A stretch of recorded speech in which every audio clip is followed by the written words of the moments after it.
Boa tarde a todos, muito obrigado pela presença, muito obrigado em especial ao Daniel Cerqueira e ao Pedro Paulo da Silva, que vão nos fazer uma apresentação hoje. O primeiro, Daniel Cerqueira vai apresentar o trabalho realizado por ele, por colegas, sobre a avaliação de impacto do programa Jovens Construtores, e, com experimento aleatorizado controlado, e o Pedro Paulo da Silva vai fazer comentários logo em seguida, né? O Daniel Cerqueira, atualmente ele preside o Instituto Jones dos Santos Neves, o JSN do Espírito Santo, é um pesquisador de carreira do IPE, licenciado, e o Pedro Paulo da Silva, debatedor, é coordenador de pesquisa do Laboratório de Dados e Narrativas da Favela do Jacarezinho, o Lab Jaca, pesquisador do Centro de Estudos em Segurança e Cidadania, SESEC, e mestrando em Relações Internacionais da Pontifícia Universidade Católica do Rio de Janeiro, PUC-Rio. Então, muito obrigado aos dois pela disponibilidade e vamos iniciar passando a palavra ao Daniel Cerqueira, por favor. Muito obrigado, Marcos. Em primeiro lugar, eu queria agradecer a esse gentil convite, agradecer a você, Marcos, ao Danilo, a toda essa turma do IPEA aí, né, voltando à nossa casa, né? Agradecer também a todos que estão acompanhando, vários amigos, ouvi ali o Sérgio Ferreira, tem vários outros, né? Então, agradeço essa atenção. A gente pensou em fazer, como é de bom tom para uma live, né? Fazer uma coisa mais rápida, né? Mais enxuta. Então, a ideia é que eu vá falar meia hora, mais ou menos, né? E depois eu passe a palavra para o Pedro, né? Então, eu vou pedir licença aqui para compartilhar minha apresentação. Deixa eu ver se eu consigo, porque no treinamento, no cursinho que eu fiz, eu consegui.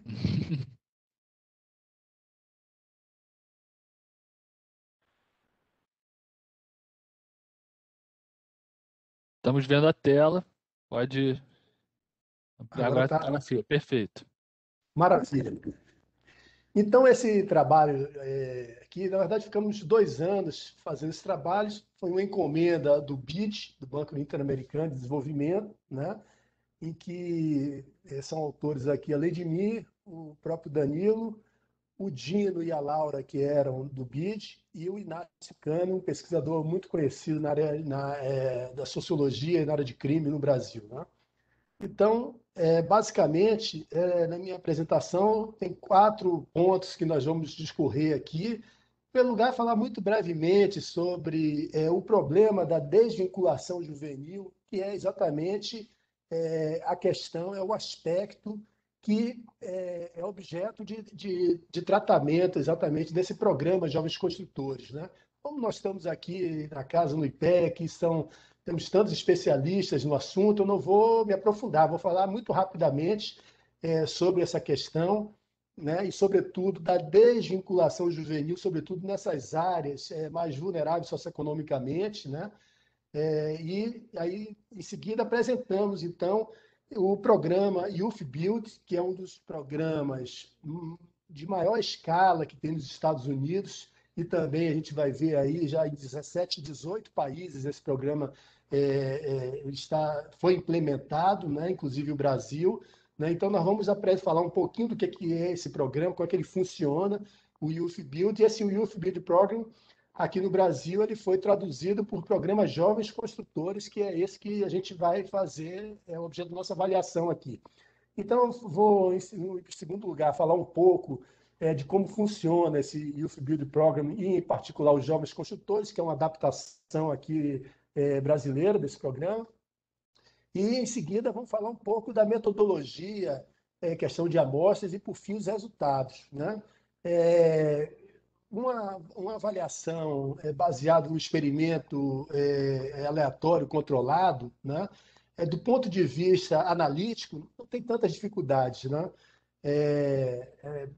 A grande dificuldade qual é? Isso aí eu me lembro sempre de uma palestra que eu vi do nosso querido PB, lá no encontro da SBE, e ele falava que a grande dificuldade de você fazer avaliação com experimento controlado aleatório era exatamente você fazer com que, primeiro, fazer o sorteio, né, dos tratados e dos controles, né, e fazer com que aquelas pessoas que estavam no controle permaneçam no controle, os tratados nos tratados, e não haja contágio, né, entre esses dois grupos, né? E aí ele discorria, com base na sua grande experiência na área, né, dos inúmeros problemas imagináveis e não imagináveis que passam a acontecer quando você começa a fazer o trabalho e, de repente, que é daquelas pessoas que iam ser seu controle, elas somem, aí o que era controle vira tratamento e aí dificulta todo o processo. E eu já adianto logo que nós não tivemos esse problema aqui, né? Então, eu vou, sem mais delongas, vamos falar um pouquinho, muito rapidamente, só para ensejar a motivação do programa, né? A questão da desvinculação juvenil, né? No Brasil, todos sabem que é um tema de grande relevância, né?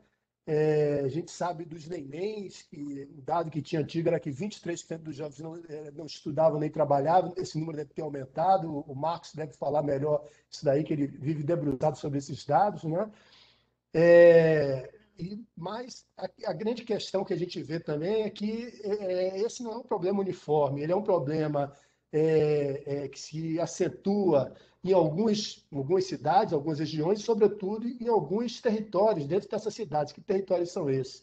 Aqueles territórios mais pobres, mais vulneráveis, nas favelas,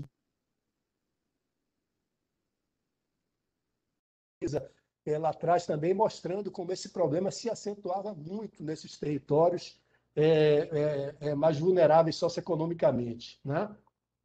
E a questão da desvinculação juvenil, ela traz inúmeros problemas sociais e econômicos, desde questões de perda de produtividade, né? Se a gente está falando que o jovem é o futuro da nação, e agora nós passamos por um processo, estamos ainda passando por um processo da maior transição demográfica da nossa história, rumo ao envelhecimento da população. Então, o que nós estamos fazendo com esses jovens, né? Então, tem uma parcela dos jovens que simplesmente ficaram à margem desse processo educacional, o processo de inclusão, e que, portanto, tem um efeito sobre a produtividade. Um outro aspecto também que pode ser analisado é em relação ao grande problema que a gente vivencia no Brasil, em particular no Rio de Janeiro, há muitos anos, que é o problema do crime, né? Então, a gente fez um outro trabalho, eu e o Rodrigo Moura, e pegando os censos demográficos do IBGE desde 1980, 91, 2000, 2010, aí tinha um modelo estrutural em que a gente mostrava que a cada 1% a mais de jovens entre 15 e 17 anos fora da escola, 2% a mais na taxa de homicídio nos municípios, né? Agora, no Espírito Santo, nessa nossa experiência de gestão, a gente vê isso claramente. Ontem eu estava conversando com o diretor do IASES, que é o Sistema Socioeducativo do Espírito Santo, né? E é o seguinte, um indicador, todos os meninos que deram entrada no sistema socioeducativo em medida interna, todos, sem exceção, tinham sido evadidos do sistema educacional, né? Então, essa é uma questão fundamental para o país, que traz, inclusive, um custo enorme, né? E eu vou passar aqui já para falar do programa, né? Esse Youth Build Program, ele foi fundado em 1978, lá em Nova York, né? Foram centenas de milhares de meninos que foram e têm sido tratados por esse programa. Aí, desde então, é um programa de grande envergadura, financiado, inclusive, pelo governo americano, né? E que, basicamente, os elegíveis são jovens, entre 16 a 24 anos, em situação de vulnerabilidade socioeconômica, né?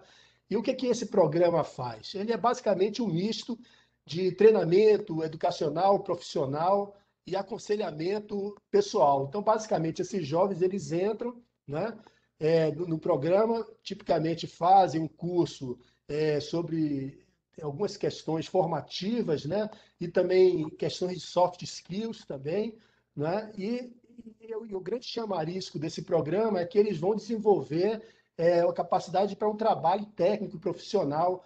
E aí o Youth Builder, porque geralmente é na área de construção civil, né?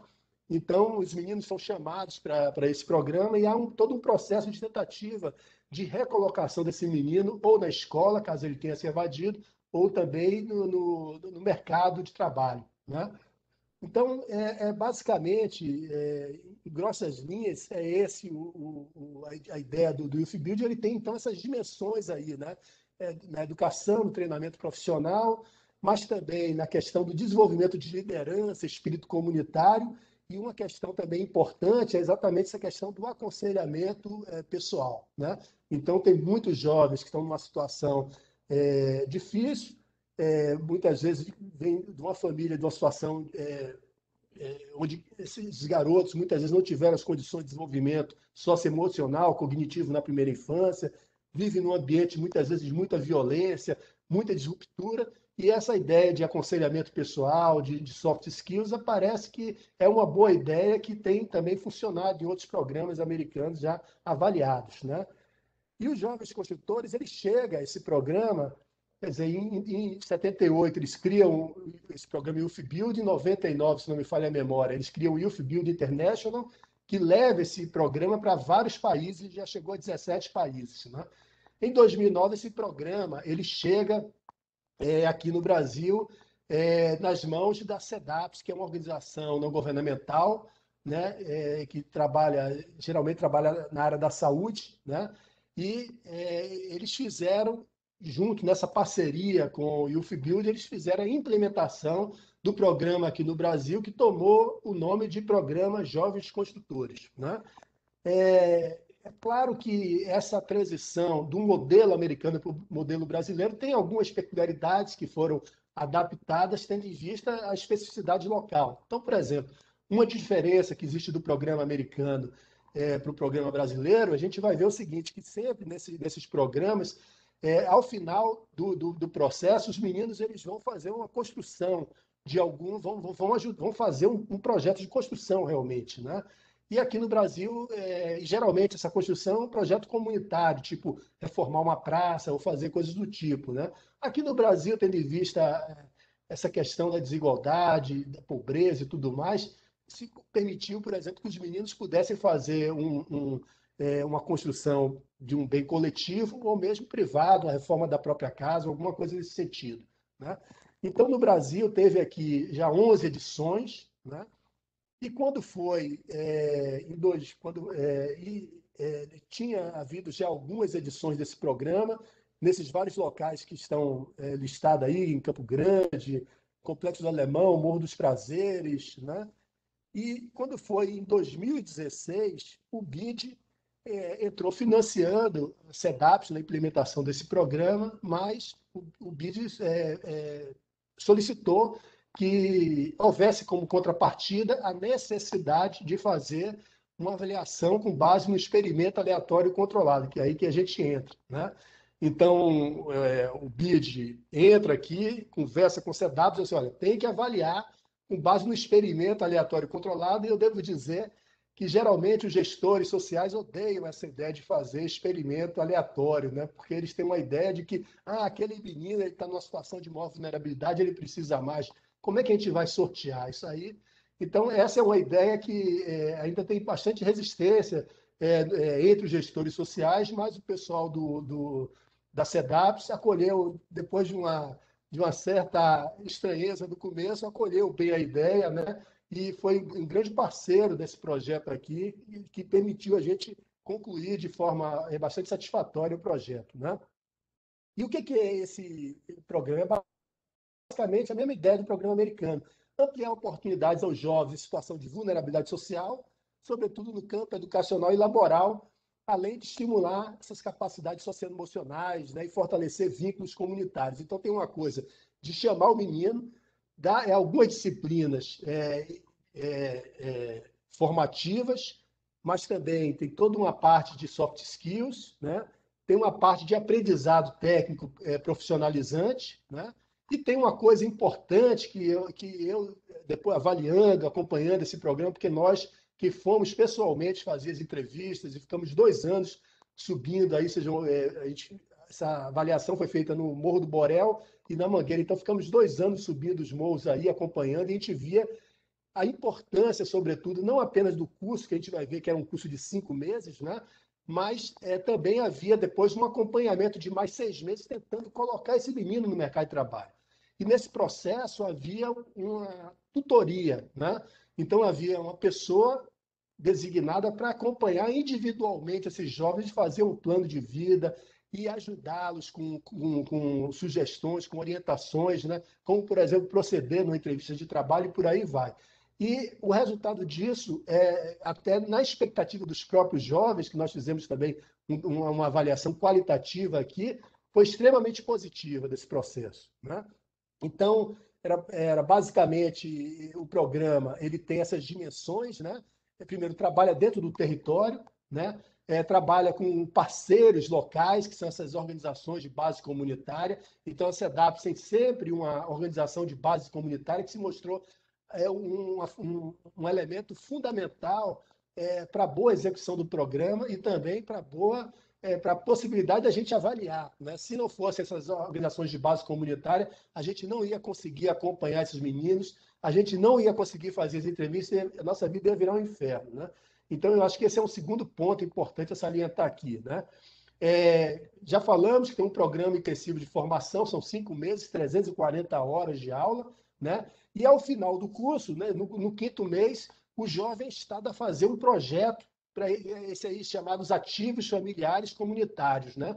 Ou reformar uma praça, ou fazer uma reforma de um cômodo, de um local qualquer, e o jovem faz o projeto, recebe um subsídio e um acompanhamento, uma orientação profissional da SEDAP e seus parceiros, né, para que o jovem ele conseguisse realmente concluir esse projeto. E isso daqui, na avaliação qualitativa também, nas palavras dos jovens, isso trouxe um orgulho tão grande que isso é a visualização daquilo que eles cresceram. Eles foram capazes de fazer um projeto, executar um projeto, e um lugar que eventualmente era degradado fica um lugar bonito, né? Aquilo lhes trazia sempre muito orgulho, né? E um quinto ponto que nós também falamos muito rapidamente aí, essa questão do plano de vida, né? Então, ao longo dessa tutoria, cada jovem era instado a fazer um plano de vida, pensando os próximos 5 anos de vida, na dimensão educacional, mercado de trabalho, familiar, financeira, questão de saúde, como é que ele pensa em fazer, como é que ele pensa as suas restrições, como é que ele pensa em superar as restrições.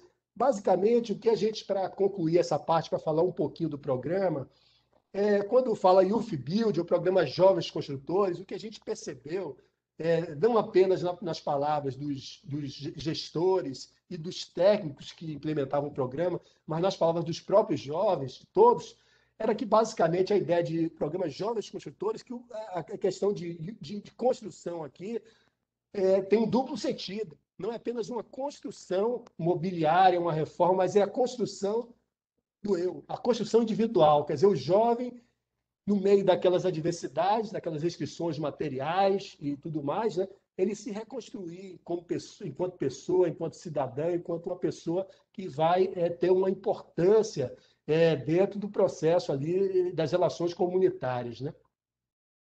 Muito bem. Eu acho que eu já demorei muito aqui nessa parte. Eu já falei do plano de vida um pouco, né?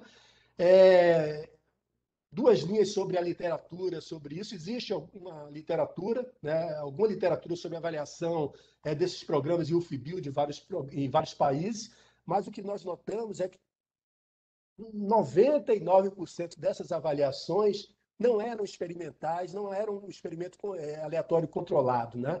Então tinha as suas limitações. Teve uma grande exceção aí, que é o trabalho de quem mesmo? Da Miller e companhia, esse trabalho de 2016, que foi a maior avaliação que fizeram, né?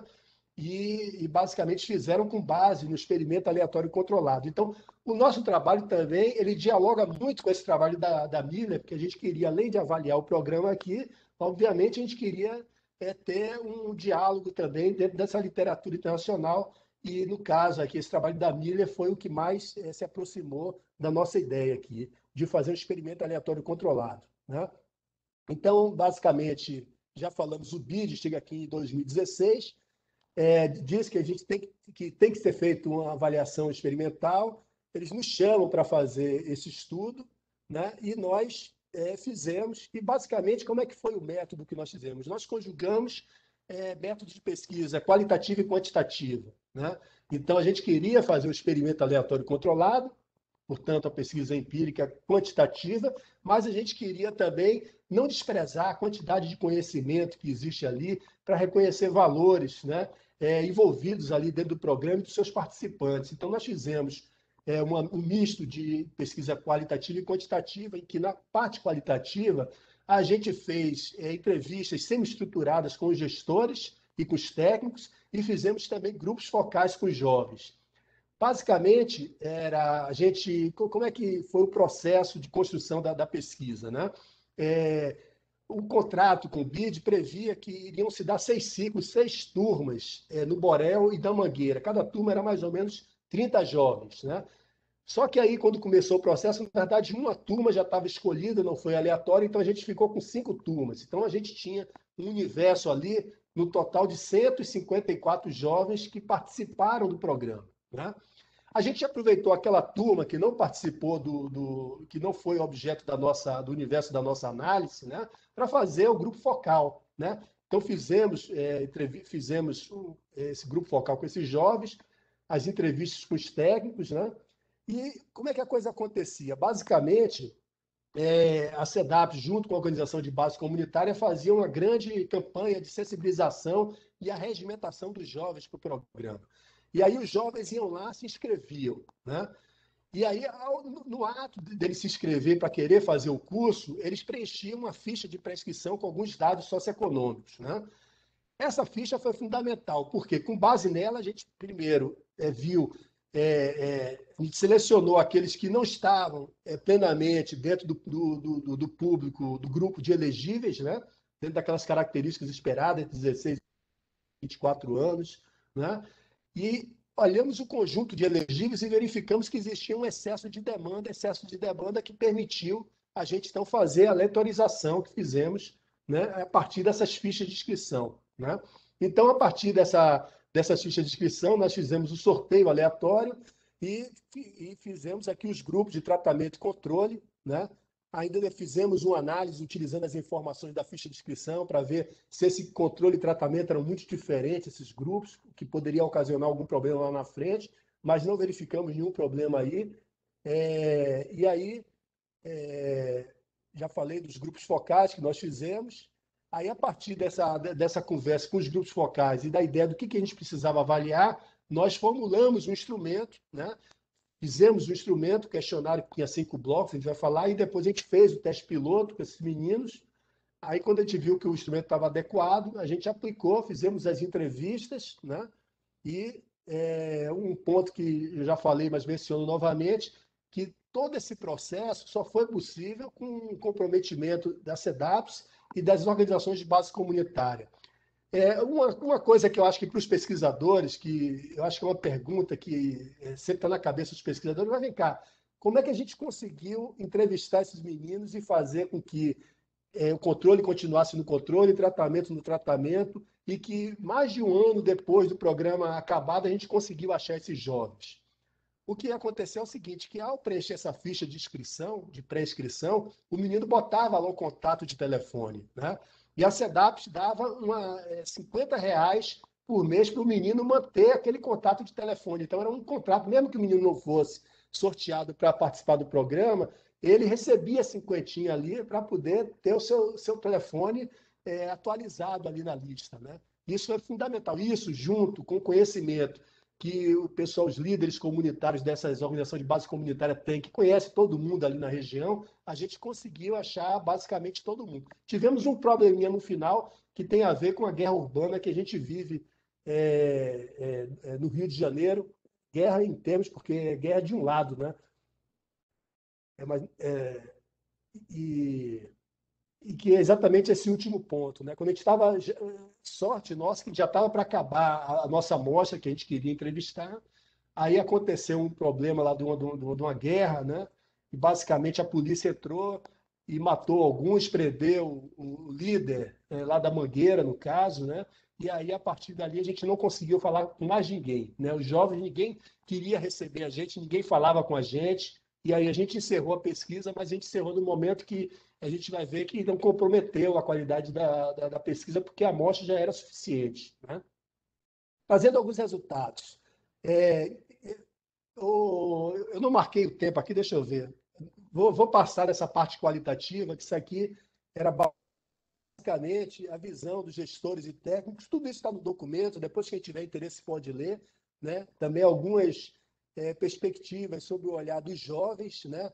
E uma coisa que a gente via é o seguinte, é como os jovens valorizaram não só esse ativo comunitário, mas também era uma coisa que eu vi várias vezes os meninos falando o seguinte, olha, é a primeira vez que nós somos ouvidos, né? Então, uma coisa legal que é um curso, né? Sempre tem um processo meio autoritário, né? De sair, menino, fica quieto. Tá? Lá não, os meninos eles faziam eles eventualmente faziam uma confusão, eventualmente faziam alguma bagunça, e aquilo era resolvido conjuntamente, eles eram ouvidos, e aí, do ponto de vista do grupo, eles tinham a solução. Né? Então, eles valorizavam muito isso aí. Olha, nós, pela primeira vez, fomos ouvidos. Isso aí foi uma coisa que eu ouvi muitas vezes lá. Né? Aqui, eles falando alguns resultados não experimentais para mostrar que o trabalho foi muito bem executado e que a taxa de evasão dos meninos que participaram do programa, do tratamento, foi uma taxa de evasão menor, inclusive, do que a Miller achou lá nos Estados Unidos, né? E esse também aqui é uma avaliação não experimental sobre aqueles meninos que participaram do programa, o que eles acharam. Eles amaram, né? Então, eles deram nota 10 para avaliação geral, para como que o UFBuild ajudou na busca pelo emprego, como que aquele programa ajudou na vida dele. Então, a mediana era 10, 9, 10, como vocês podem ver aí nesse box plot, né? Então, a gente vai aqui já para o final, pegando alguns resultados do experimento controlado aleatório. E, basicamente, tinha 5 questões que a gente queria avaliar. Porque o objetivo do programa é um programa de vinculação juvenil ao mercado de trabalho e educacional. Então, tinha, nesse questionário que a gente fez, tinha a questão da educação, tinha a questão do trabalho, uma questão de questões de participação comunitária, valores, atitudes e aspectos emocionais, e também envolvimento dos jovens em situação de violência e com a justiça criminal, né? A gente fez, a partir dos resultados dos questionários, a gente ainda fez uma regressão, porque como amostra, a gente vai ver, a amostra total foi de 311 jovens entrevistados, sendo que no tratamento foram 135, ou seja, entrevistamos quase todos os meninos que participaram do programa, eram 154, entrevistamos 135, e no controle, 176 de amostra, né? Então, como é uma amostra satisfatória, uma amostra de 311, né? Só que, eventualmente, você pode ter alguma pequena diferença ali em escolaridade ou alguma outra característica, né? Que coloca uma maior... um problema de maior... um problema de maior variância dos dados, né? Então a gente seguiu a ideia da Miller, né? E a gente fez os resultados de impacto, a gente obteve sempre por meio de uma regressão linear, né? Em que a gente tinha a variável que a gente queria avaliar e a gente controlava por algumas características, sendo ele local de residência, se foi na Mangueira ou Borel, idade, sexo, raça, cor, escolaridade e se o menino morava ou a menina morava com os pais. Então eram essas os controles que a gente tinha, que estavam na regressão e que a gente mediu o impacto, né? Em relação aos aspectos emocionais, tinham 17 perguntas, né? Tinham várias perguntas que a gente usou uma escala Likert, né? E aí, para a gente ver como é que a gente classificava o menino olhando esse monte de perguntas. A gente teve uma ideia seguinte, não vamos ter nenhuma ideia a priori sobre essas questões, vamos fazer um modelo aqui, uma análise fatorial, e a partir da análise fatorial, usando essas 17 questões, nós vimos 4 variáveis latentes ali, que a gente denominou de questões ligadas à autoestima, satisfação com a vida pessoal e profissional, satisfação com a imagem, saúde e crença na competência, né? Aí, a partir dessa análise fatorial, cada pergunta tem um peso para formar essa variável latente, né? E a partir desses pesos, a gente normalizou e deu uma nota para cada aluno, e a gente vai ter, então, uma nota para cada uma dessas coisas aí, autoestima, satisfação, e por aí vai, para a gente jogar na nossa regressão também. Então, toda a metodologia está explicada com mais detalhes no artigo. A pessoa pode ler no apêndice isso daí, né? E aqui tem os resultados. Deixa eu puxar aqui, que eu não estou enxergando a telinha. Isso. Então, aqui são os resultados os principais resultados que nós obtivemos, né? Então, na questão da educação, basicamente essa tabela, aqui estão aqui a média dos participantes do programa, do grupo de controle, a diferença em termos percentuais, pontos percentuais, e aqui o p-valor, né? Então, a gente primeiro observa na questão da educação que não houve diferenças significativas entre o controle e o tratado, o que, na minha opinião, era meio que esperado. A gente tem um passivo muito grande educacional no Brasil, e eu acharia estranho se um curso de 5 meses fosse dar conta de resolver esse passivo. E, de fato, não há diferenças ali significativas. A única diferença significativa está nessa linha aqui, que era exatamente depois que ele acabou aquele curso, ele fez algum outro curso profissionalizante. E, aparentemente, o programa despertou o interesse do jovem fazer outros programas profissionalizantes, né? A maior diferença que a gente viu aqui no trabalho foi em relação à questão do mundo laboral, né? Então, a gente perguntou se ele estava trabalhando, estudando, se estava trabalhando na semana passada, se estava trabalhando em alguma atividade remunerada ou se ele já trabalhou alguma vez em alguma atividade remunerada.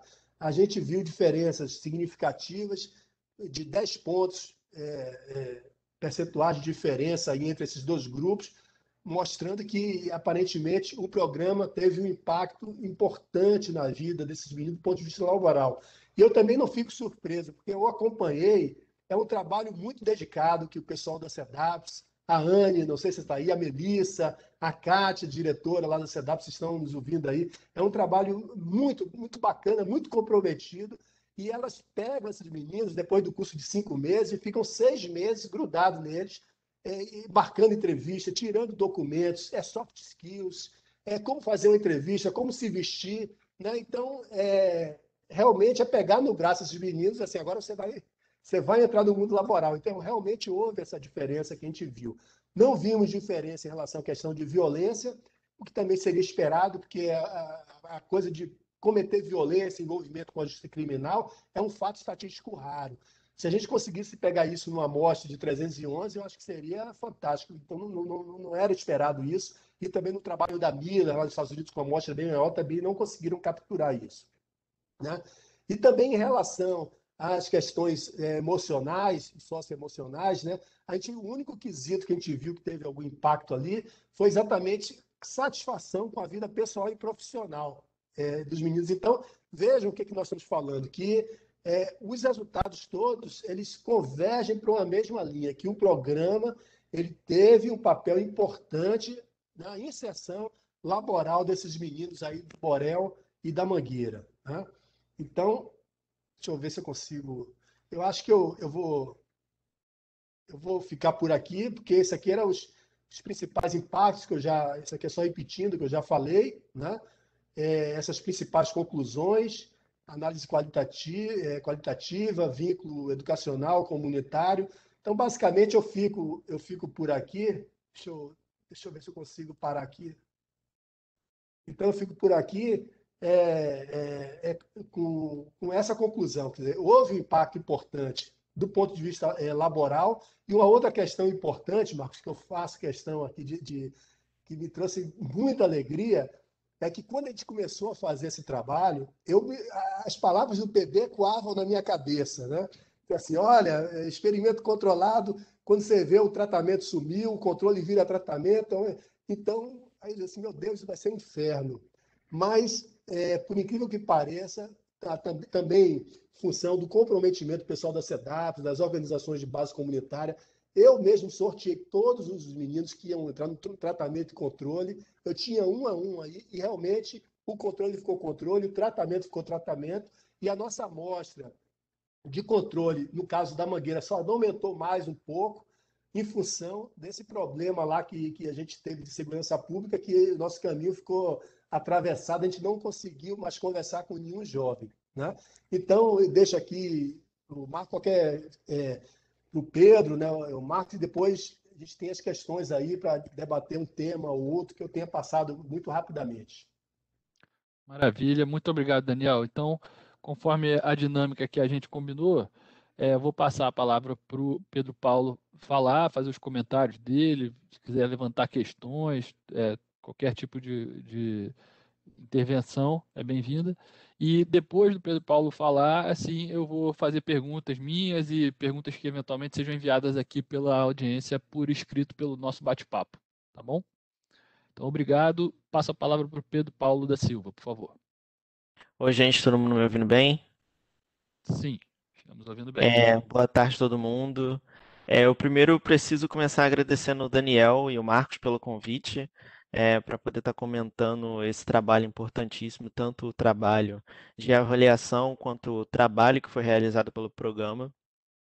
É, a minha proposta hoje de fala é um pouco menos uma análise técnica, e mais trazer uma perspectiva de alguém que é um pesquisador, que é acadêmico, que é membro de um centro de pesquisas de segurança pública com mais de 20 anos de existência no Rio de Janeiro, mas também de alguém que é de uma organização de favela.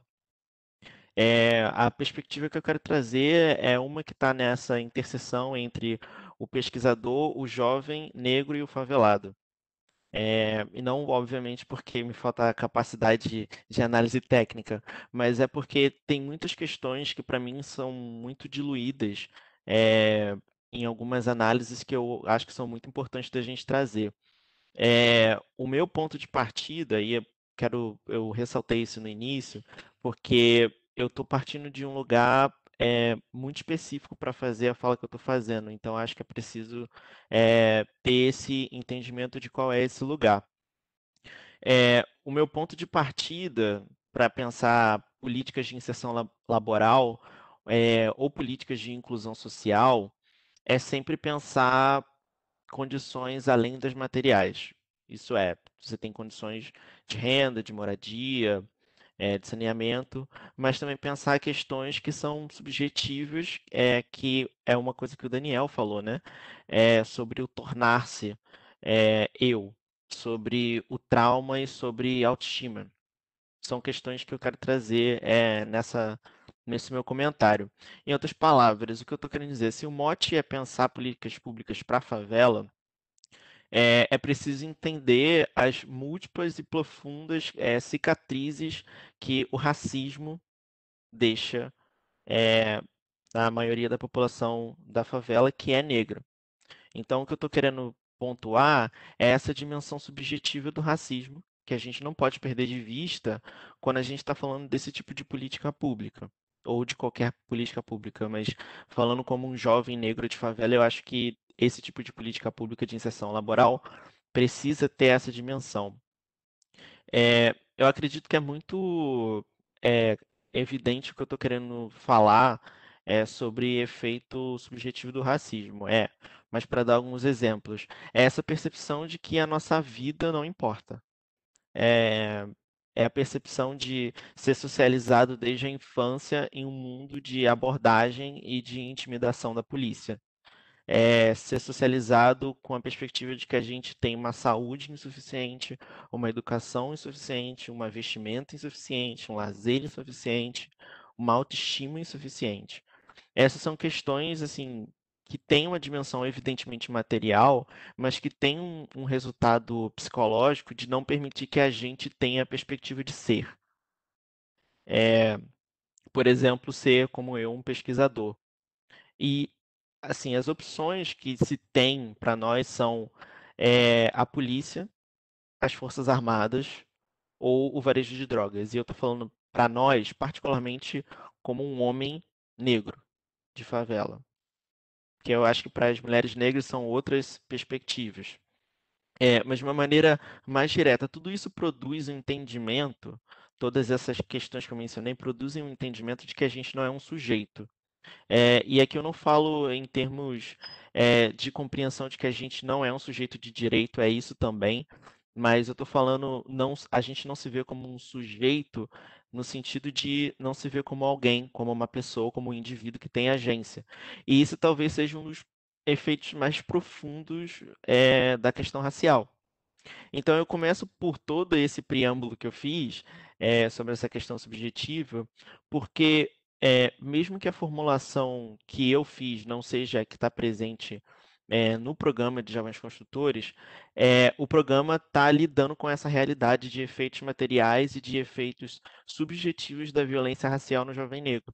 Como o próprio Daniel mencionou, você tem essa percepção no programa de que é preciso tornar-se eu, é preciso tornar-se sujeito. E isso é uma coisa que para mim é muito importante, por isso que eu estou trazendo isso. E que a gente nunca pode perder de vista como algo menos importante do que a inserção no mercado de trabalho. Não é, isso é central para nós, que temos todo esse efeito psicológico e emocional do racismo sobre nós. É, e como eu falei, né, eu digo isso porque o programa tem é, essa noção de tentar auxiliar em uma formação técnica com cursos profissionalizantes, tanto em contribuir nesse sentido de fazer os jovens se sentirem sujeitos. É, então, é por isso que eu acho que é importante dar esse passo atrás e entender o porquê a gente não se entende como sujeito. Não é só uma questão material e de segurança pública, é isso, mas é uma questão racial, sobretudo. E para pegar uma frase do estudo que o Daniel conduziu, da avaliação, é esse o porquê de alguns de nós se sentirem inúteis. Dito tudo isso, né, eu acredito que o programa, programas como Jovens Construtores têm uma função que é muito importante em começar justamente a fraturar essa dimensão do problema. Porque, como está muito bem descrito no relatório, além de ensinar os jovens a fazerem coisas como se portar em entrevistas, como construir um currículo, como aperfeiçoar várias habilidades, é também desenvolver um entendimento da nossa agência, que a gente não tem. Ter noção da nossa própria agência, mesmo nesse mar de constrições que as desigualdades impõem para nós, é um ponto fundamental se o propósito é, da política pública é oferecer possibilidade de vida. Porque, para mim, no fim, é disso que se trata. É ter uma possibilidade de ter uma vida, é ter uma possibilidade de ser um sujeito. Então, como eu disse no início, o mundo vai tentar o tempo inteiro, desde que a gente começa a se entender por pessoa, fazer com que a gente internalize, e é por isso que eu falei tanto da questão subjetiva, que não existe possibilidade de vida e futuro que não seja por meio de armas, seja dentro do Estado ou fora do Estado, ou no meio dos dois, né? Mais do que possibilitar um trabalho, um programa como os Jovens Construtores, ele tenta oferecer essa perspectiva de vida que não vai perpassar a violência e que oferece uma questão que o Daniel tocou aí, que para mim é muito cara também, que é a questão da autoestima, de se sentir como parte de algo.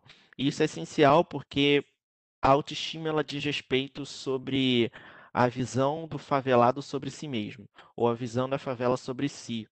Então, quando tem um episódio, para dar um exemplo recente que a gente estava até conversando um pouco antes do evento começar, quando a gente tem um episódio como a chacina do Jacarezinho que aconteceu no mês passado, é, quando você tem um episódio como esse, a autoestima da favela, a autoestima do jovem, ela se perde cada vez mais. E com ela, essa vontade de buscar o futuro e também de uma possibilidade de que nós, jovens negros de favela, vamos construir o futuro, suma. Então, esse é um outro mote que o programa Jovens Construtores tem, que para mim é importantíssimo, que é o de construir essa autoestima. Ora, ninguém consegue alcançar alguma coisa sem ter essa autoestima que é negada para nós, jovens negros e favelados no geral, que está completamente conectada ao que eu disse sobre os efeitos emocionais e psicológicos do racismo. Então, oferecer essa capacitação e uma perspectiva de futuro, como no caso dos jovens construtores, vai para muito além de uma inserção no mercado de trabalho, mas ela atinge, ela tenta alcançar uma dimensão que é muito mais sutil e profunda do que as questões materiais. Então ela começa a arranhar essa mentalidade de inferioridade que o racismo põe na gente. Então, assim, essa, eu posso assim falar muito sobre as contribuições de entrar no mercado de trabalho, mas eu acho que isso a gente não pode perder de vista. Em outras palavras, esses programas, como os Jovens Construtores, precisam sempre ter a noção de que estão lidando com pessoas que, em si mesmas e em seus antepassados, foram profundamente feridas pelo racismo. E feridas com baixa autoestima, feridas com trauma, feridas com sensação de inutilidade, feridas com falta de perspectiva, que são coisas que não são visíveis, que são coisas, mas que ainda assim são fundamentais para manter a coisa do jeito que ela está, para manter a guerra que o Daniel mencionou existindo. Precisa sempre, para vislumbrar um horizonte de possibilidades para um problema, e entender muito bem que problema é esse.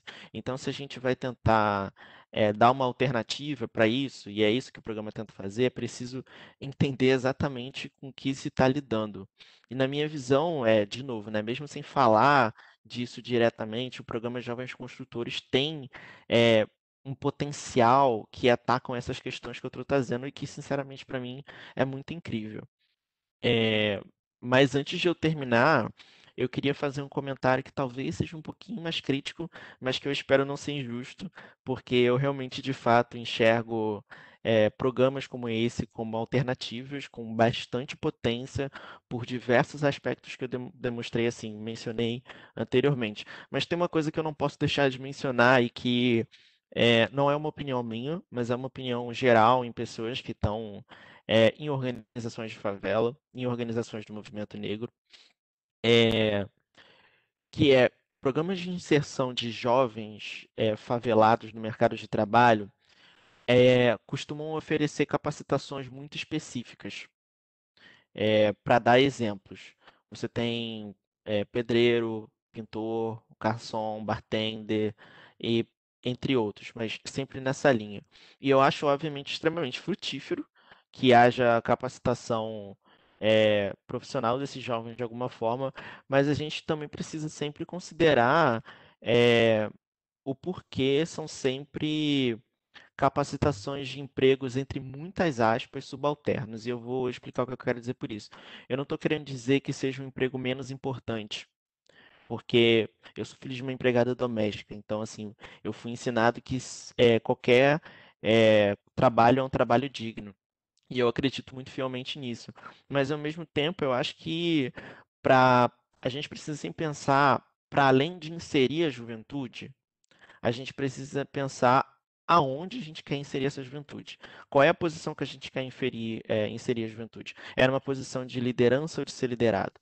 Então, assim, a gente precisa sempre estar lutando por mais capacitações, por mais políticas de inserção laboral para a juventude favelada, mas a gente também precisa sempre pensar como é que a gente vai querer inserir. Aonde que a gente vai querer inserir?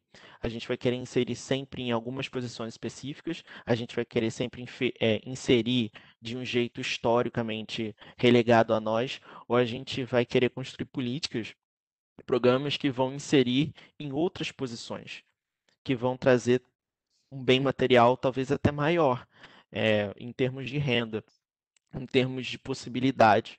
Então, esse talvez seja o meu único. E isso não é óbvio, né? Um comentário diretamente ao programa Jovens Construtores, mas é um comentário mais geral sobre programas de inserção laboral da juventude favelada. Não só esse programa específico, mas tem outros. Por exemplo, eu poderia citar, na época que eu era adolescente, você tinha o PP Social, que fazia uma coisa muito específica com trabalhos de capacitação de garçom, de bartender, etc.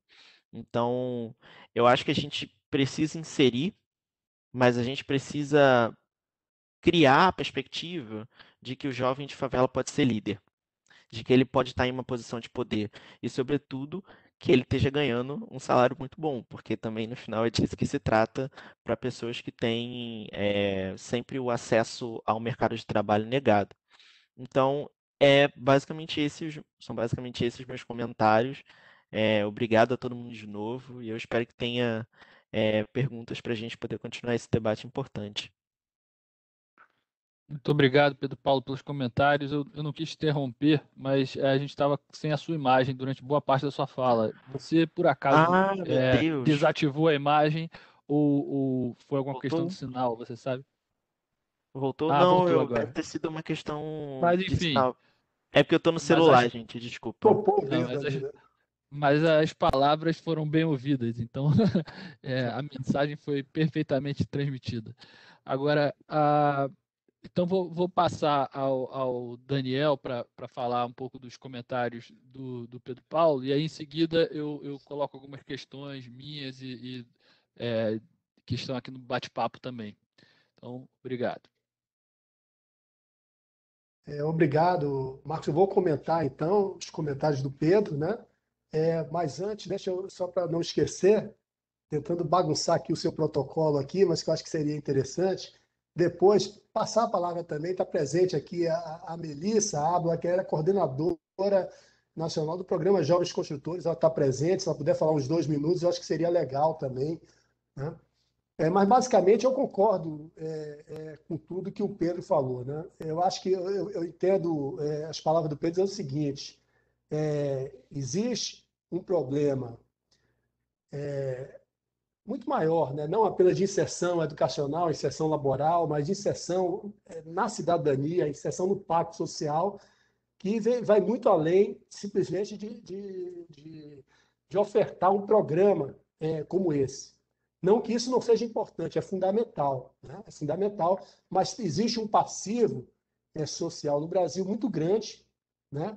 Que vem como um legado das instituições de exploração que vem desde a colônia, que nos legou a questão do racismo estrutural, né? Então, o racismo estrutural ele afeta a sociedade de várias formas, tanto do lado da oferta quanto do lado da demanda. Ou seja, não apenas tem um processo de discriminação no mercado de trabalho, segregação educacional, mas muitas vezes você aquele conjunto de valores, de estigmas repetido constantemente, aquilo gera um processo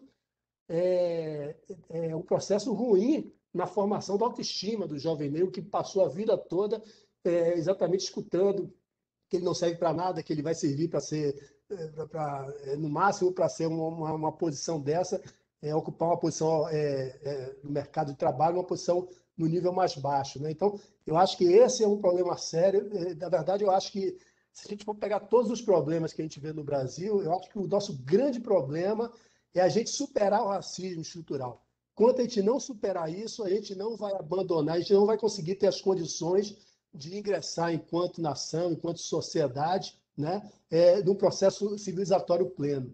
Então, eu acho, só que isso é um processo longo, é um processo complexo, a gente tem que estar batendo, acho que ele faz muito bem dentro da sua perspectiva e está sempre trazendo esse tema à tona, eu acho que isso é fundamental, né? Então, basicamente, para dizer que eu concordo com tudo, né? E eu acho que ele falou muito bem, não teria mais o que colocar em relação a esse ponto, não. Antes da gente, então, passar a palavra para outras pessoas, o protocolo serve justamente para ser quebrado, então fica bem à vontade. A gente vai tentar aqui, com a ajuda aqui do pessoal da Ascom, liberar o áudio para a representante do Melissa, SEDAPS, Melissa, do SEDAPS, e além disso, eu queria falar um pouco, Daniel, sobre perguntar um pouco se você teria dados também um pouco mais sobre o perfil do público atendido pelo programa, e, se possível, algum dado típico assim de balanceamento entre tratados e controle e tal, de algumas variáveis que acabaram não aparecendo, eu acho, nas suas tabelas de resultado ali, como, por exemplo, que você citou, que foram usados para corrigir o balanceamento na regressão lá. Sexo, por exemplo, é uma variável que eu imagino que o foco do programa seja um pouco mais masculino, né? Porque tanto a questão da construção é uma ocupação que normalmente atrai mais o público masculino, né? E eu imagino que tenha sido não ocasional isso, até intencional, talvez, do programa ter esse foco. Mas eu queria saber se isso se confirma ou não nos dados dos tratados e do controle. E como o Pedro Paulo mencionou a questão racial, como é que é a composição racial também desses grupos? A gente já tem a faixa etária elegível, mas seria interessante saber sexo e cor e raça dos grupos tratados e de controle, se for possível. Obrigado, Marcos. Eu acho que o tempo é muito curto, então eu tive que deixar de falar algumas coisas, mas isso a gente tem descrito. Deixa eu abrir aqui. No trabalho, tem uma tabela 3 na página 25, a gente faz exatamente essas características, né, para o grupo de tratamento, controle, as diferenças e o p-valor, né? Então, só para trazer algumas das características que você citou, né, eu também. Curiosamente, eu tinha essa percepção também que mais homens iriam estar no programa, mas basicamente foi elas por elas ali. Ó. Você vê, entre os tratados foram 51,8% eram do sexo masculino e 40, do controle era 47,02%. Né? Em relação à questão da raça-cor, de fato, se a gente pega pretos e pardos, né, classificação do IBGE, era uma imensa maioria. Então, só para você ver, no grupo de tratamento eram pretos 47,48, pardos 35,97, e também no grupo de controle era 51,48 contra 34,91. Né? Então, realmente, a grande maioria eram jovens negros, né, pretos ou pardos, e era dividido por sexo, quase metade para cada lado. Né? Uma coisa que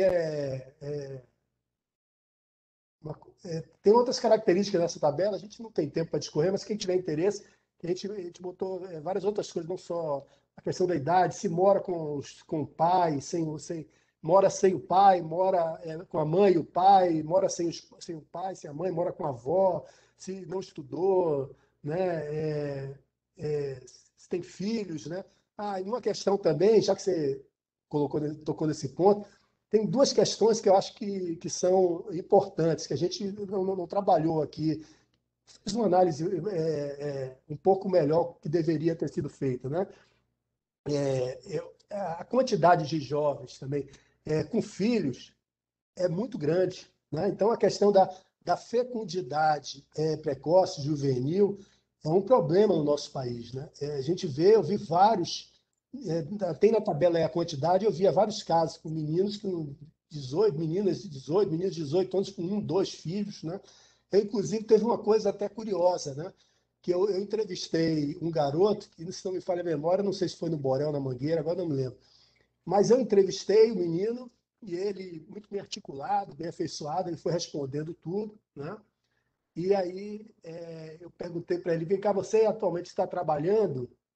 Aí ele respondeu que estava. Aí eu continuei no questionário, com carteira assinada e tal. Ele falou, não, estou trabalhando no movimento. Aí eu olhei para a cara dele assim, né? Aí depois que eu acabei o questionário, eu falei, mas vem cá, você trabalha no movimento, rapaz, você é um cara articulado, inteligente, tá? Isso aí, você não sabe. Depois que acabou, né? Eu comecei a bater um papo com o garoto, né? Você não sabe o perigo que é isso, tal. Aí ele falou, professor, é o seguinte, eu estou há 2 anos procurando emprego, tenho 2 filhos para tomar conta, como é que eu vou levar o leite? Então não tem jeito, eu procurei emprego, não é que eu não queira trabalhar, eu quero trabalhar, o que eu consegui foi isso. Então isso é um evento interessante, que mostra, até eu acho que foi a CUFA que fez um trabalho outro dia, mostrando assim, que uma das questões extremamente relevantes que leva a trajetória do jovem, muitas vezes ao mundo do crime, tem a ver com essa questão, essa necessidade material. Que às vezes o menino está lá, ele não vai, a ideia dele não é ser a priori, muitas vezes, ser um criminoso. Ele quer levar o leite, aí faz um aviãozinho, fica de olheiro ali, né, para levar um leitinho para casa, aí daqui a pouco ele vai ascendendo na carreira criminal, e daqui a pouco ele vira esses caras, supostos grandes chefes procurados aí. Então tem esse problema sério. Uma segunda questão que também nós verificamos lá, e que eu acho que foi bastante curiosa, e que eu já tinha lido isso de outros trabalhos de dissertação, fala sobre o processo de segregação, sobretudo de jovens, sobretudo de negros, né? No campo educacional, no setor público, que eu acho que é um absurdo, que na verdade o setor público é exatamente ao contrário disso, né?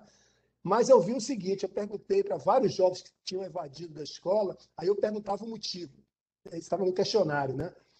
Mais de 10%, agora não me lembro o número, mas era um número grande, mais de 10% desses jovens, eles não estavam estudando por quê? Porque eles foram reprovados, tiveram algum problema na escola, e o diretor da escola não deixava eles se matricular.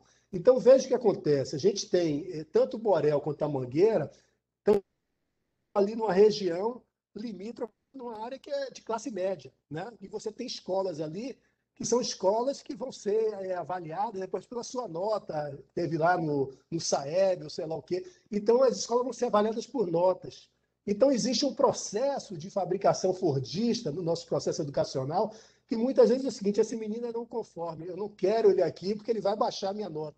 Então, esses garotos, quando buscavam matrícula, o que é que o diretor fazia? Olha, não tem não, você vai estudar lá, e mandava o garoto estudar lá na outra escola, lá longe. Ele não tinha condição de pagar, de ir, né? Então ele terminava se evadindo.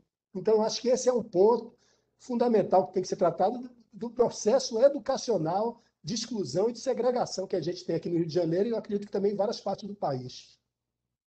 Perfeito, obrigado. Então vamos passar a palavra à Melissa, o microfone já está aberto, Melissa. Pode abrir, por favor? Falar, por favor, conosco. Olá, pessoal, boa tarde. Boa tarde. Como o Daniel falou, meu nome é Melissa, é um prazer estar aqui com vocês. Eu sou coordenadora do programa Jovens Construtores. Queria novamente e pela milésima vez agradecer a parceria do Daniel, que conseguiu conduzir uma avaliação de impacto padrão ouro com uma empatia incrível em compreender todos os pontos que o Pedro Paulo trouxe. E Pedro, eu estava aqui te ouvindo e mandando mensagem no grupo de WhatsApp da nossa equipe falando, a gente precisa trazer esse Pedro para falar com os jovens. Só chamar que vamos. Vou chamar mesmo, porque tudo que você falou e tudo que Daniel está trazendo ressoa um pouco nas nossas angústias. Então, quando a gente fala de um jovem, né, que nasce na favela, a gente já está falando de inúmeros direitos violados. Pelo fato dele ter nascido com este CEP quando tem o CEP da residência dele. Isso é um efeito da desigualdade do nosso país que o jovem traz na vida dele e que a gente sabe que como um programa social a gente não vai dar conta. E o CEDAPS não se propõe a dar conta de todas as questões, até porque um dos nossos principais objetivos é fomentar a política pública, é criar instrumentos e processos sociais com a participação daqueles que vivem esse processo em contribuição à qualificação das políticas e programas públicos. Então, quando a gente fala, por exemplo, de um jovem nessa situação, dos problemas que nos aparecem, com os quais a gente compartilha com o jovem, é a emissão de documentação civil. A gente já teve jovem que conseguiu emprego e ele não tinha carteira de trabalho. Foi no primeiro ano do programa e aquilo foi uma espada assim, no nosso coração. Mas isso é um erro muito primário. Então, como que funciona essa documentação civil? E é um processo extremamente burocrático, ao qual a gente presta assessoria para o jovem. Teve uma vez que eu já falei para o Daniel, tem um jovem, quando ele se alista para o exército, né, para servir ao exército, ele pode ficar até 6 meses sem a declaração de baixa no alistamento militar. Esse jovem, ele tem 18, 19 anos. Se a gente perguntar para o Daniel qual é a idade que mais morre o jovem, eu acredito que seja entre 17 e 19 anos. O jovem que mais demora a pegar essa baixa no alistamento militar é o jovem negro. O jovem que mais morre é o jovem negro. Não são coincidências. Então, quando a gente consegue ter em mãos uma avaliação de impacto, que mais do que falar dos resultados para fora nos indica que esse é o caminho que a gente pode contribuir com programas públicos, não exclusivamente na área laboral, mas em outras áreas também que afetam, no fim do dia, a conquista desse jovem para ter uma renda própria e não somente uma sobrevivência ou numa área que não é de desejo dele, é de bastante valia para a gente, né? Nos indica o caminho que a gente tem ido. Eu acho que a partir daqui teria muitas coisas para a gente falar, como o racismo estrutural que o Pedro trouxe, a gente se viu na obrigação de colocar na nossa grade, Pedro, porque se a gente não parte do indivíduo, a gente não consegue falar do social. E fazer esse caminho não é natural, né? Não é dado por onde que a gente passa. A gente fala de documentação civil, a gente fala de encontros diários de tutoria com a Anne, como o Daniel Cerqueira mencionou, que é nossa principal tutora. Mas, no fim das contas, a gente está falando de um Estado que hoje em dia não consegue dar conta das obrigações dele com os nossos cidadãos, especialmente aqueles que nasceram com seus direitos violados. Então, é um trabalho de formiguinha, é um trabalho árduo, e ter aí essa pesquisa de avaliação de impacto padrão ouro nos serve muito de instrumento para que guie o nosso caminho, para que nos indique onde a gente tem que ir. Obrigado, Melissa, pelos comentários. Eu vou agora fazer algumas perguntas aqui. O Danilo tem perguntas para o Daniel e para o Pedro Paulo. Vou começar pelo Pedro Paulo e acrescentar uma Eu vou também. pedir licença só um minutinho, eu vou pegar meu filho, que eu estou na porta da escola para pegar ali, eu volto rapidinho, me desculpem. Fica à vontade, fica à vontade. Mas então, o Danilo pergunta para o Pedro, você poderia citar outros programas promissores? Existe algum programa de capacitação interessante no Jacarezinho que você conheça? E aproveitando essa pergunta, eu queria emendar uma outra sobre pesquisas que o próprio LabJaca vem realizando. Assim, quais são os projetos que o LabJaca vem realizando? Se você gostaria de falar um pouco sobre eles e, eventualmente, sobre o que vocês já obtiveram de resultados e tal, para, enfim, situar um pouco o trabalho que vocês vêm desenvolvendo. Essas duas questões, por favor. Primeiramente, obrigado pelas questões e obrigado também a Melissa pelos comentários. Outros programas. O Jacarezinho tem muito pouco programa de inserção. É uma favela realmente que é muito é, deixada em segundo plano. Ela não é tão é, visada pelo poder público como outras comunidades no Rio de Janeiro. E é uma comunidade que tem questões que, para nós, soam como do século passado. Por exemplo, o surto de tuberculose é comum no Jacarezinho, né? Então, ano passado a gente está ainda na pandemia, então a gente tinha medo de ter um surto de tuberculose junto com um surto de Covid. Então, o Jacarezinho é um lugar muito, assim, realmente vulnerável nesse sentido. Então, você tem muito pouco investimento público, muito pouco investimento privado.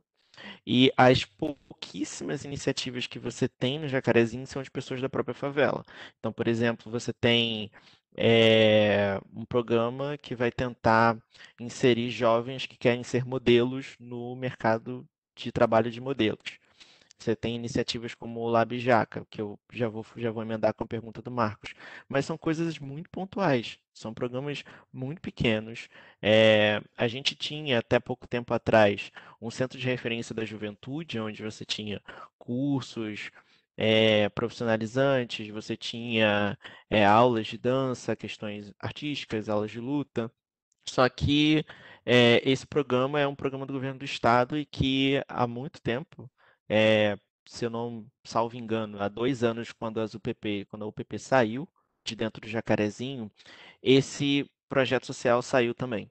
Então, o Centro de Referência da Juventude, que é um espaço enorme que tem dentro do Jacarezinho, não é utilizado. Está voltando a ser reutilizado agora porque a gente da própria favela está ocupando espaço para que a gente possa utilizar.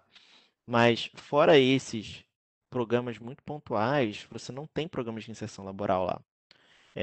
E o Jacarezinho, eu não sei se todo mundo conhece, mas o Jacarezinho originalmente é uma vila de trabalhadores, então em volta do Jacarezinho você tinha muitas fábricas. Hoje você tem uma ou duas fábricas, então de vez em quando a associação de moradores consegue dialogar com uma dessas fábricas e abrir algum curso, mas é muito pontual também. Você não tem algo mais é, amplo e duradouro no Jacarezinho, né?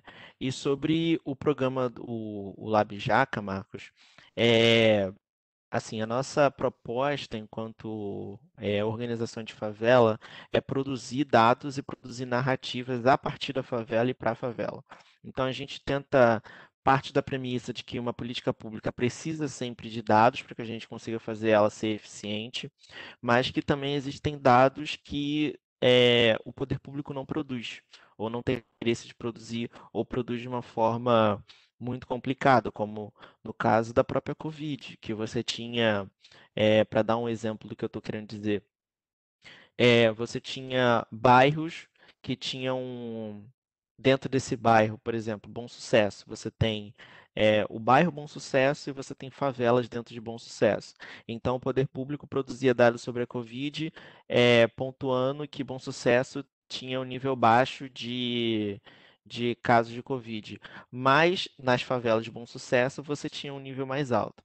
Só que você colocava tudo dentro desse mesmo saco do bairro. Então, a partir disso, as organizações de favela, como o próprio Labijaca, começaram a produzir dados sobre Covid para que a gente consiga orientar, né, o entendimento melhor sobre o que está acontecendo. E a partir dessa pesquisa, dessas questões da pandemia, a gente começou a pensar em outros tipos de pesquisa. Por exemplo, agora a gente tem uma parceria com a Fiocruz, onde a gente está fazendo uma pesquisa sobre dengue no Jacarezinho, porque a gente passou um verão em que a gente não falou sobre dengue, e como eu disse, o Jacarezinho é um lugar com saneamento básico, com investimento público muito ruim, então você tem desde questões de tuberculose até surtos de dengue, e a gente não está fazendo essa discussão. E nós que estamos na favela, a gente tem um acesso às pessoas mais fácil, então a gente consegue entrevistar pessoas, a gente consegue é, conversar com as pessoas, levantar esses dados com mais facilidade.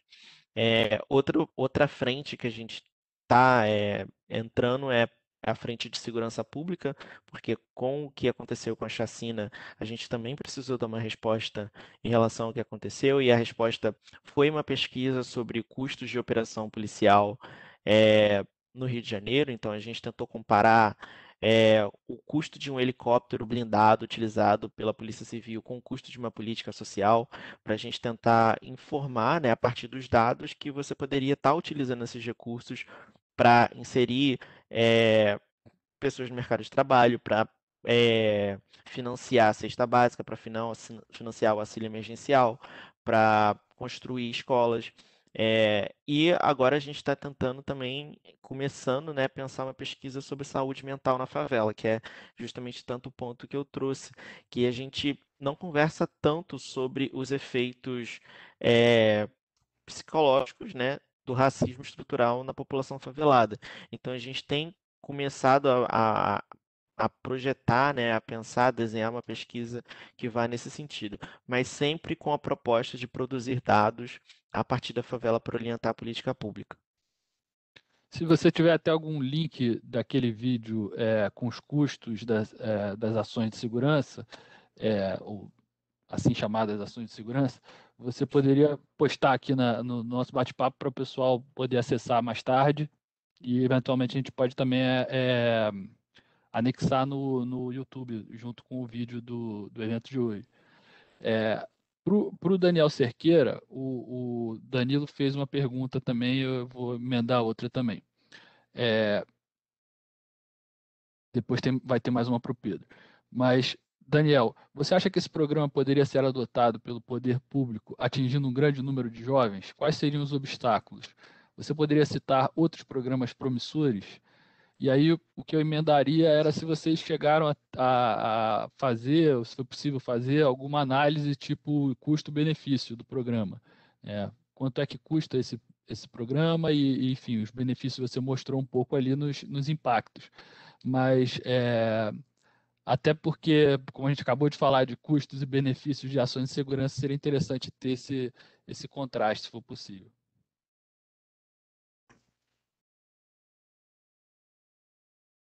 Maravilha, Marcos. Bom, eu vou começar respondendo a sua pergunta, que é mais fácil de responder, que nós não fizemos essa análise de benefício-custo. Eu acho que é sempre importante falar de análise de benefício-custo, né, para ter até uma forma, um instrumento de gestão mais interessante, né? Mas, de fato, nós não fizemos isso, né, nesse trabalho. Agora, em relação à pergunta do Danilo, eu acho que sim, eu acho que um programa como esse, eu acho que dá para ter escala. Eu acho que qual é a grande questão? É uma questão de valores, de preferências sociais. Então, eu vou voltar aqui a emendar para falar um pouco melhor da resposta que eu colocava anteriormente, para mostrar como é que, na verdade, a gente tem recurso, mas a gente não faz porque a gente não quer, né? O que acontece? Qual é o país que nós vivemos? Um país fundado nas instituições de exploração e que, para ter sucesso, precisava de quê? Da violência para controlar as pessoas para conseguir fazer aquela exploração. A gente leu, todo mundo aqui leu Acemoglu, né? E essas instituições de exploração que vieram do tempo de colônia, elas mudaram a sua forma, mudaram o nome, mas sempre estiveram presentes. São instituições de massacre, primeiros de índios, de negros, de povos originários, de pobres. Mudou de nome, quando teve a República, veio o coronelismo. Então, se a gente for analisar todo o nosso processo histórico, é um processo de exploração e que existem basicamente dois elementos que nos impedem de a gente avançar dentro de um processo civilizatório, né? Quais são esses dois elementos? Um é exatamente um país de dois andares, né? Então, quem manda, quem pode, obedece quem tem juízo, ou, em outras palavras, é o país do Casagrande Senzala, que já está tão desgastada aí a imagem. O outro é exatamente o legado de tudo isso aí, que é o racismo estrutural. Então, o que a gente tem hoje ainda, como, por exemplo, política de segurança pública, de modo geral, a gente está melhorando aqui e acolá. Por exemplo, no Espírito Santo estamos fazendo uma coisa muito legal lá, em alguns estados também. Mas, de modo geral, a gente ainda vê muito presente isso, né? Também implícito nos valores sociais, né? Que é o seguinte: política de segurança pública é uma política basicamente eficiente de fazer um cordão sanitário, separando aqueles indesejáveis. Quem são eles? São os negros, são os pobres, né? E também, eventualmente, segregando-os em instituições que vão mantê-los lá, como, por exemplo, o sistema prisional, né? Aí diz assim, mas existe racionalidade nisso? Então, vamos parar para a gente pensar se existe racionalidade nisso e se existe recursos para poder responder a pergunta do Danilo, né? Então, vamos voltar a essa questão do jacarezinho, né? Essa operação do jacarezinho, a gente fez umas contas, até de um artigo lá que a gente escreveu no Globo, eu e o coronel Robson Rodrigues, que foi o comandante, chefe do Estado-Maior da PM aqui do Rio de Janeiro, né? A gente fez uma conta muito por baixo sobre o custo daquela operação do Jacarezinho, que envolveu 250 policiais. Então, por baixo, só aquela operação custou 366 mil. Mas a gente achava que, como tinha várias coisas que a gente não computou na nossa conta, na verdade era de 366 a 700 mil uma operação daquela. É muito cara. É muito cara, não só que se gasta de pessoal, equipamento, enfim, tem todo um custo de logística muito grande ali. 366 mil. Nos últimos 14 anos, no Jacarezinho, o pessoal lá da UF fez uma pesquisa e mostrou que aconteceram operações como essa, 289 operações em 14 anos. 289 operações. E as operações, quando vão na favela, elas têm um padrão, né? Por exemplo, Jacarezinho. Jacarezinho é um território grande, tem ruas largas, então a forma da polícia adentrar ali, eles têm um mecanismo que é sempre o mesmo. Eles precisam, no mínimo, ter 250 policiais, eles precisam ter 2 caveirões, e eles vão largando a tropa aos poucos. Então, tem toda uma técnica que se repete, portanto, os custos se repetem. 289 operações como essa, que gerou o quê? Qual é o resultado de uma operação como essa? Nada, ou melhor, ou pior. Só piora a situação. A gente pegou os dados ao longo do tempo, quando aconteciam operações no Jacarezinho por ano, e também o número de homicídios, de mortes perpetradas por policiais e de roubos naquele bairro, na região daquela delegacia que cobre o Jacarezinho. O que a gente viu? Que sempre quando tinha operação, aumentava o número de mortes naquele ano e aumentava, curiosamente, o roubo nas ruas. E a gente sabe explicar por que isso, mas nesse momento não vem ao caso, né? Então, além de ser uma operação que não gera efetividade, pelo contrário, gera insegurança pública, né? Ela é uma operação caríssima. E porque a sociedade quer isso. A sociedade vibrou quando entraram lá e mataram um monte de gente no Jacarezinho. Se a gente pegasse, Danilo, esses mais ou menos 105 milhões gastos nessas 289 operações em 14 anos, daria para a gente financiar a educação pública do nascimento até os 14 anos de mais de 2.000 e tantas crianças e jovens, né? Se a gente pegasse esses 105 milhões que não serviram para nada, além de criar insegurança pública e gerar morte, a gente teria recursos, sim, para replicar, fazer um super programa para a primeira infância, que eu acho que é o mais fundamental, mas também para a juventude.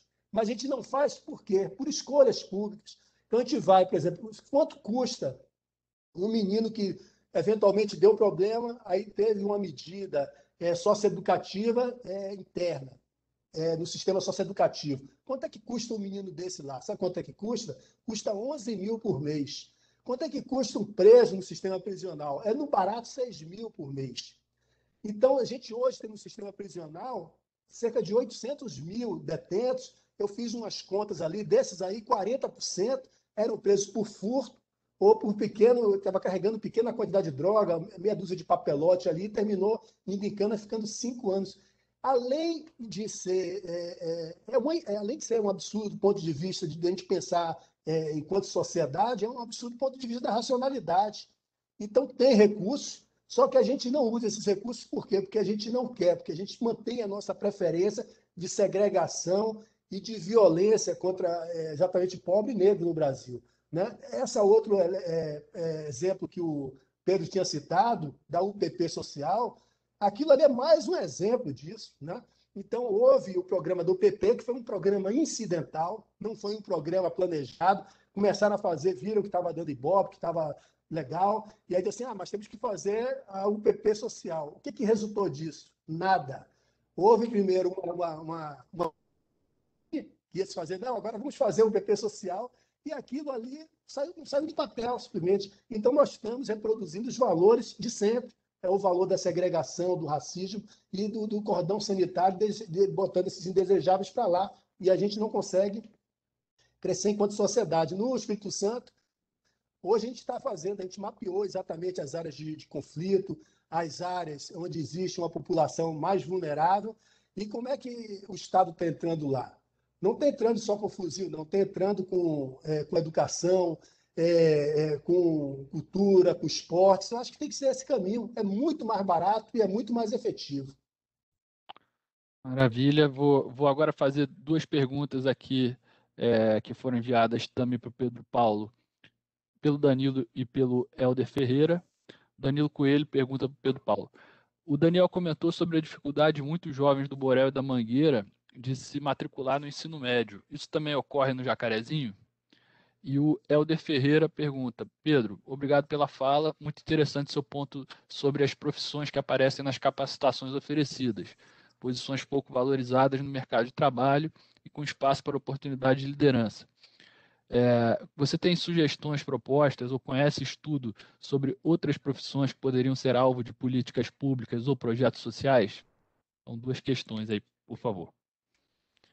Sobre a matrícula no ensino médio, o Jacarezinho em volta tem uma pouca oferta de vagas em escolas ali perto. Então, a gente até não tem uma dificuldade de se matricular, mas você tem escolas que são muito longe, no caso. Você tem uma escola muito grande ali perto, e é uma escola que, quando foi iniciada, quando foi reformada durante o PAC, era uma escola assim que tinha muito investimento e com o tempo foi decaindo, foi sofrendo muito com a degradação e falta de investimento público. Então você não tem exatamente uma dificuldade de se matricular, mas você tem uma pouca oferta repleta de escolas ali perto. E o Jacarezinho é uma favela gigantesca, né? Então você tem um número de jovens enorme. As últimas estimativas que são feitas, o último censo que foi feito de 2010, diz que Jacarezinho tem 35 mil pessoas, mas as estimativas da Associação de Moradores são entre 70 e 90 mil pessoas. Então você tem um colégio só ali perto, e é um colégio que fica entre Manguinhos e Jacarezinho, que Manguinhos também é uma favela gigantesca. Então você tem uma oferta muito baixa de escolas próximas, e você tem um baixíssimo investimento público na escola que tem. Como eu disse, essa escola, quando ela se iniciou, ela tinha diversos programas de cultura, de artes, que foram sumindo com o tempo. É, e sobre a pergunta, a outra pergunta de curso que a gente poderia pensar, é, uma opção, que é uma opção que eu ouvi recentemente de um membro da Prefeitura do Rio de Janeiro e que pareceu interessante, eram cursos de programação, por exemplo. São cursos relativamente curtos. Você não necessariamente precisa ter uma graduação para aprender a programar. Na verdade, muitas pessoas dizem que você poderia ensinar isso na escola para crianças desde a infância, e que tem uma demanda muito grande no Brasil e que oferecem salários muito bons. Então, assim, essa seria uma opção viável. Cursos de gestão também são uma opção viável. Você tem, para dar o exemplo do Jacarezinho, você tem um comércio no Jacarezinho que é muito pulsante, muito grande, e você não tem esse tipo de educação financeira, você não tem esse tipo de educação de gestão. Como eu disse, você tem fábricas em volta do Jacarezinho, e essas fábricas, volta e meia, elas vão tentar recolher pessoas de Jacarezinho para trabalhar nelas que não têm esse tipo de formação, que são formações que são pedidas. Você não tem cursos de coisas que, para mim, eu como pesquisador, são muito básicas, mas que as pessoas não têm noção de que são muito básicas, como Excel, como Power BI. Então, você tem uma série de cursos que tem uma demanda no mestrado, uma demanda no mercado de trabalho, é, e que são curtos, que podem dar uma posição melhor, e que você raramente vê nesse tipo de programa. Então, desde programação até Excel. Perfeito. Bom, nós estamos encaminhando aqui para o final. Eu vou postar aqui um link já para o nosso seminário da semana seguinte, para quem quiser ir fazendo inscrição, e falar um pouco dele rapidamente aqui e depois passar vocês para considerações finais. Na semana que vem, nós vamos ter um webinário sobre regras fiscais e orçamentárias. E aí vamos ter dois economistas com visões diferentes sobre as regras fiscais e orçamentárias. A Ana Paula Vescovi, que é economista-chefe do Banco Santander e que foi, enfim, esteve à frente do Tesouro Nacional, foi secretária do Tesouro Nacional no governo anterior. E o Manuel Carlos do Castro Pires, que é pesquisador associado do Instituto Brasileiro de Economia da Fundação Getúlio Vargas, FGV-IBRE, que também foi pesquisador do IPEA e também no governo anterior exerceu funções de secretário executivo e de política econômica no Ministério Ministério da Fazenda. E a mediação vai ser feita pelo Marco Antônio Cavalcante, diretor adjunto de Estudos e Políticas Macroeconômicas do IPEA. Então, acho que vai ser um seminário muito interessante sobre macroeconomia e como lidar com as regras fiscais e orçamentárias que nós temos e que podemos vir a ter. O link está postado aqui no bate-papo. Então, peço aos dois, agradecendo muito aos dois participantes de hoje, o Pedro Paulo da Silva e o Daniel Cerqueira. Eu peço que façam suas considerações finais, por favor. Daniel, por favor, primeiro. Obrigado, Marcos. Em primeiro lugar, mais uma vez, agradecer aí o convite, dizer que estou feliz de voltar aí, de ver. Vi que o Napoleão estava por aí também, tem um monte de gente conhecida aí, então é sempre legal encontrar os velhos amigos e parceiros, né? dizer em relação ao tema que eu cada vez mais aposto numa agenda de pesquisa que, que passa pela racionalidade, né? Que eu acho que é o único caminho que a gente vai andar alguns metros para superar essas lacunas que a gente tem civilizatórias aqui no país, é mostrar a irracionalidade do que nós estamos entrando, né? Então, todo esse processo de avaliação de impacto, custo-benefício que você falou, eu acho que é isso que a gente tem que mostrar, dizer o seguinte, olha só o que você está propondo, é isso mesmo?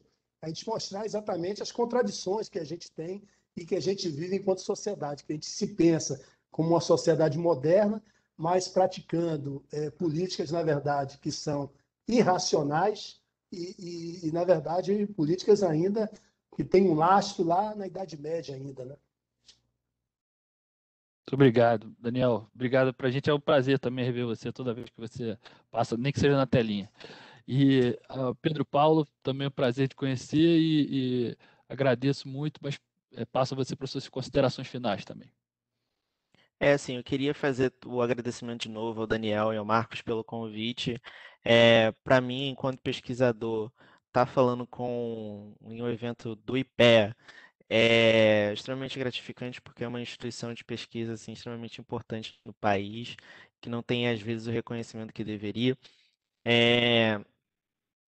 Eu queria dizer, enquanto membro do LabJaca, também queria agradecer esse convite para a gente estar aqui trazendo o nosso lugar, trazendo a nossa perspectiva, estar falando sobre o nosso trabalho, e principalmente porque eu acredito firmemente que somos nós, a juventude preta e favelada, que vai conseguir superar essas lacunas que a gente tem.